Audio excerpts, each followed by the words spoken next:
बनारस शिक्षा की राजधानी है। बनारस ही ऐसा शहर है जहाँ से संस्कृत की उत्पत्ति भी मानी जाती है। आज हम ऐसे ही एक गुरुकुल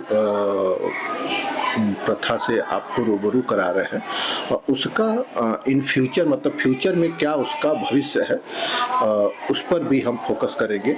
बनारस में बाल बटुक होते हैं जिनको संस्कृत की शिक्षा दी जाती है और संस्कृत का मतलब ये नहीं कि बस ये मतलब कथा पुराण पूजा पाठ ही नहीं है। ये ऐसी पढ़ाई है जो भारतीय सेना में JCO जूनियर कमीशन और अफसर भी का भी पद ये इन्हीं को मिलता है। हमारा एक सवाल है कि आप बाल बटुक को संस्कृत की शिक्षा देती हैं तो उनका इन फ्यूचर कहाँ इस्तेमाल होता है? बच्चों को आगे इन फ्यूचर में क्या क्या मिल सकता है बाल बटुक को जो आप शिक्षा दे रही हैं? सबसे पहले उसके आधार समझना है। उसके आधार है भारतीय संस्कृति और जो भारतीय शब्द का विशेष अर्थ है भायाम रति भारतम मतलब प्रकाशेन युक्त, प्रकाश से युक्त अर्थ में भारतीय शब्द प्रयोग होगा। तो प्रकाश माने विद्या, किस प्रकार की विद्या? आत्मा विद्या। तो जैसे अगर हम लोग देश के कल्याण और विश्व के कल्याण की बात करेंगे तो उसका मूल तत्व भारतीय ही होना चाहिए क्योंकि वो अपने मूल स्थान तक लेके जाएंगे। जब हम कहेंगे धर्म के आधार पर है तो धर्म में यतो अभ्युदय निश्चय सिद्धि सधर्म मतलब कि जो उत्थान करते हैं तो पूरे विश्व को सुख और शांति ही चाहते हैं। तो हम लोग का जीवन पद्धति में ये चीज लाना है जो अपने मूल स्थान तक लेके जाएंगे और आपको मोह से मुक्त करवा देंगे। तो वेद अध्ययन में, संस्कृत के अध्ययन में व्याकरण है, ज्योतिष है इत्यादि जो शब्द अंग करते हैं। तो वेद में क्या है? मंत्र क्या होते हैं? मननात्रयति मंत्र जो मनन से सुरक्षा करते हैं अर्थात मन को एकाग्रता कर सकते हैं, चंचल का मन खत्म करवा देते हैं।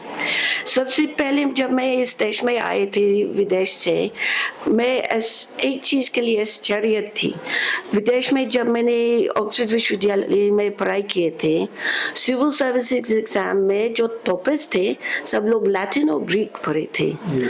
तो मैं आश्चर्य थी जब मैं यही आई थी कि इतना लोग ये सारी परीक्षाएं संस्कृत पद्धति से प्रयास नहीं कर रहे थे क्योंकि मेरी दृष्टि में संस्कृत में मंत्र है, शक्ति है, विद्या है। और हम लोग को भी हार्वर्ड विश्वविद्यालय और एक इटालियन यूनिवर्सिटी से भी सुना है संस्कृत के इफेक्ट के बारे में जिसमें ग्रे मैटर और ब्रेन स्टेम का बहुत ज्यादा मजबूत होते हैं वेद पढ़ने से।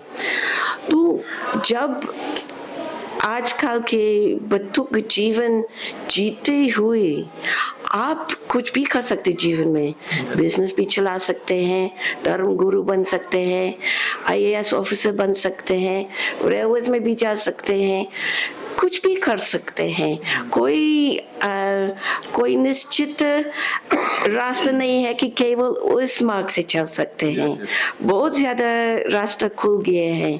पर संस्कृत के अध्ययन होने से, वेद के अध्ययन करने से, योग पद्धति से जीवन जीना है मतलब 3 बजे सुबह उठकर में अनुशासन होते हैं, साधना करते हैं, स्वास्थ्य के लिए आसन करते हैं, पर स्थिर होने के लिए भी करते हैं क्योंकि योग मैंने समबुद्धि, समाधि, स्थिर बुद्धि, स्थित प्रज्ञा।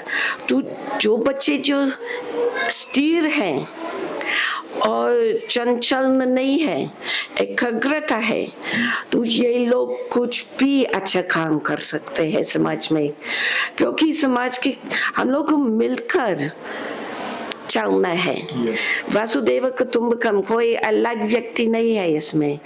और ये कुटुंबकम में भी हम लोग समझते कि इसको संपूर्ण अनेक प्रमाणों में हम लोग एक बहुत छोटा सा चीज है।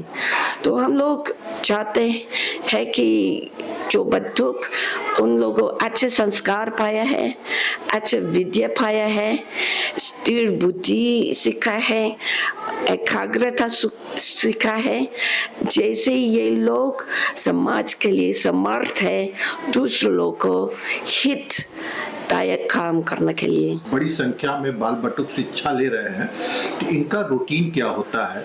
इनको कैसे आप मतलब मोटिवेट करती हैं, कैसे डेवलप करती है? कुछ उस पर प्रकाश डाल दीजिए। भगवान की कृपा सबसे पहली बात है। जो प्राचीन काल से जो भारतीय संस्कृति चल रहे हैं, आज भी लोग हैं जो चाहते हैं कि बच्चे इसी प्रकार पढ़ेंगे। जैसे 3 बजे ब्रह्म मुहूर्त शुरू है, बच्चे उठेंगे, स्नान करेंगे, फिर त्रिकालिक संध्या शुरू होगा, सुबह का संध्या। फिर इसके बाद ये लोग माला जप करेंगे, फिर इसके बाद ये लोग आसन प्राणायाम ध्यान करेंगे, फिर ये लोग अपने प्राय स्थान और सोना का स्थान, शयन स्थान सफाई करेंगे। 7 बजे तक आचार्य लोग आ जाएंगे। 7 बजे से 12 बजे ये लोग वेद अध्ययन करेंगे, पन्निनी अष्टाध्याय का अध्ययन करेंगे, फिर मध्यस्थ का संध्या करेंगे, फिर भोजन खाएंगे, थोड़ा रेस्ट करेंगे, फिर ज्योतिष आचार्य, कंप्यूटर आचार्य, इंग्लिश के आचार्य इत्यादि जो अन्य सब्जेक्ट्स हैं वो लोग आएंगे, उन लोगों को पढ़ाएंगे। इसमें थोड़ा सा ब्रेक भी होगा।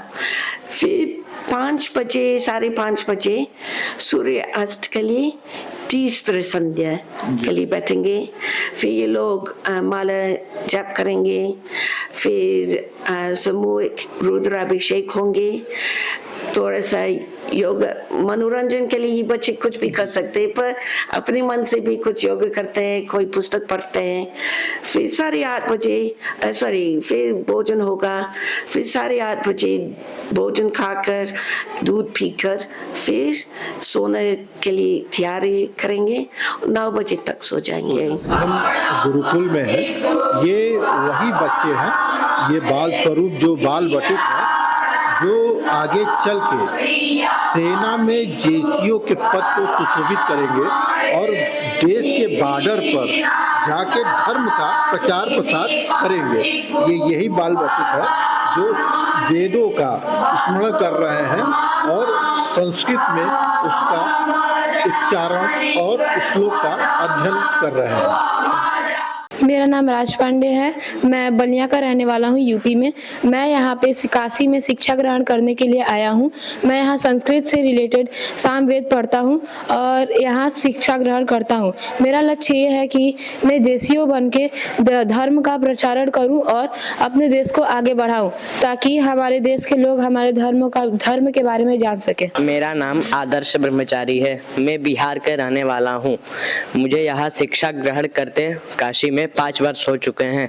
मुझे यहाँ शिक्षा ग्रहण करने में बहुत अच्छा लगता है। मेरे विद्यालय का नाम इंटरनेशनल चंद्रमौली चैरिटेबल ट्रस्ट है। मैं संस्कृत से रिलेटेड सभी शिक्षा को ग्रहण करता हूँ। मुझे ये शिक्षा ग्रहण करने के बाद मेरा लक्ष्य ये है कि मैं जेसीओ पद को प्राप्त कर सकूँ, फिर मैं बॉर्डर पे जाकर देश सेनाओं के साथ में कंधा से कंधा मिलाकर खड़ा रहूँ।